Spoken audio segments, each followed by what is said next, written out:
Hey everyone. Well, I've started a new project. I was starting to plane down some 2x4s to make a couple of 16-foot long 4x6 beams for my shed, which I haven't even started videos on that yet. But I've been using my dust collector to suck up the shavings. Well, I paused and I noticed that the collector still had stuff going through it, and seemed a bit odd because it seemed to be going up this hose here outside through that window there, which I'm betting is a rather, yeah, I can actually see it right now. There's a pile of shavings out there. It's clean pine, so it'll rot and become dirt soon enough. But what I noticed was I have a homemade dust collector and it wasn't working for this thick, heavy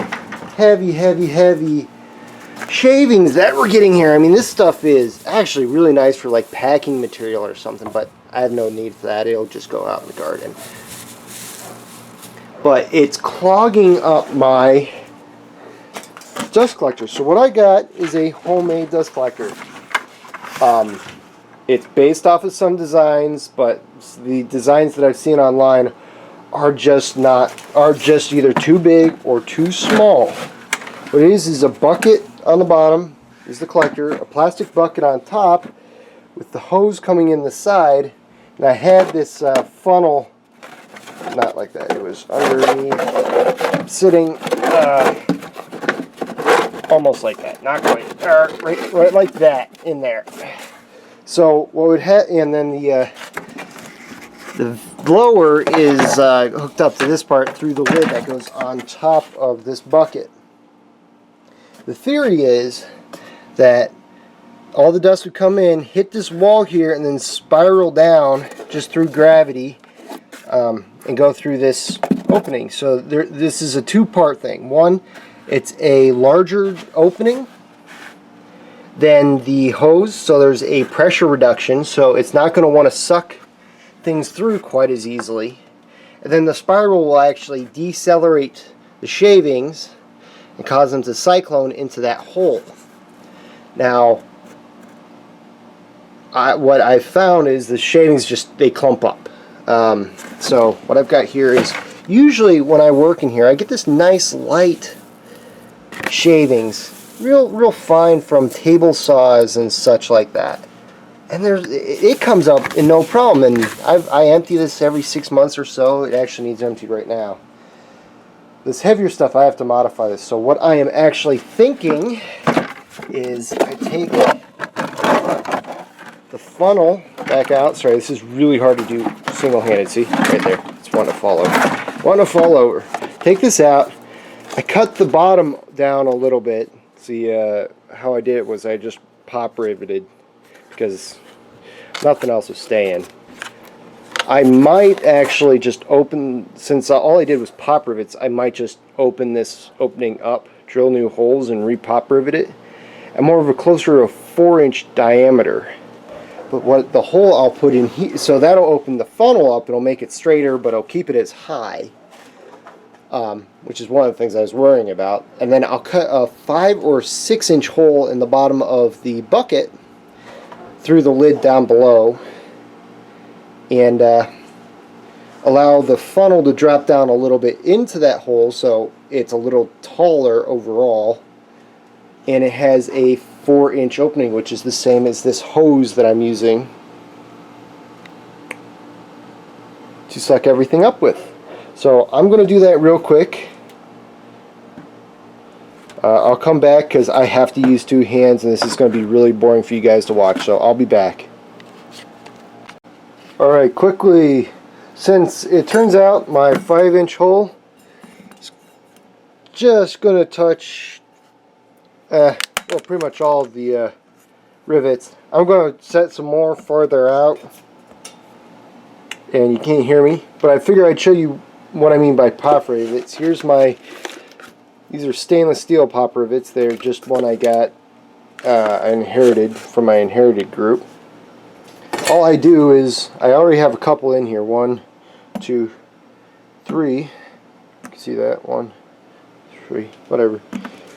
And come on, there we go. And this is a pop rivet gun. Well, my one that I could find right now. What you do is you stick a rivet in the front there, and you stick her in. There we go, right like that. Then you squeeze, you stick it in again, you squeeze again, and it pops it off. And well, there's the stem that goes down the center. If it, come on, there it goes, and it's out. Until you pop it, I'm going to put probably 4 or 5 more in. Make sure that they go all the way through, of course. Then, as I can't find the center bit piece for this hole saw, I'm probably just going to grind it in by hand and then, I don't know, use a jigsaw. Who knows. I'll be back.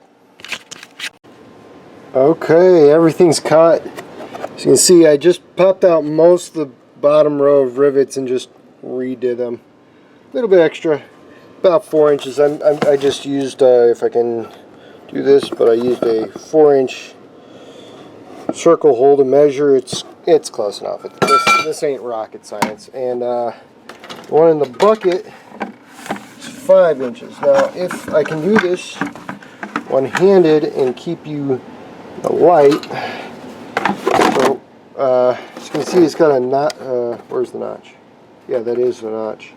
Ooh, the notch changed. I might have to move. A notch that goes there, in there, almost. There it goes. There it goes. There it goes. Okay, so what I got here, just barely showing through there. What I'm going to do real quick, put a pop rivet through the side just like I used to, just to hold it kind of in place and put it together, and then we'll test it. Okay, back together. Let's see if I can turn it on without dropping it. I really need to install a better switch. There it goes. You got stuff moving. It might just be settle. So let's suck some of this up. Oops, sorry.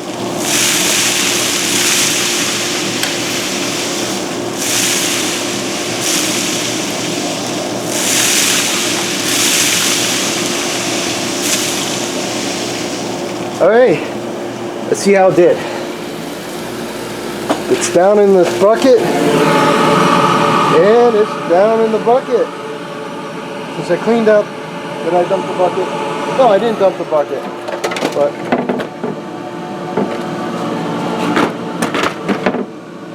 you can see right on top. So, success! Thanks everyone, see you next time.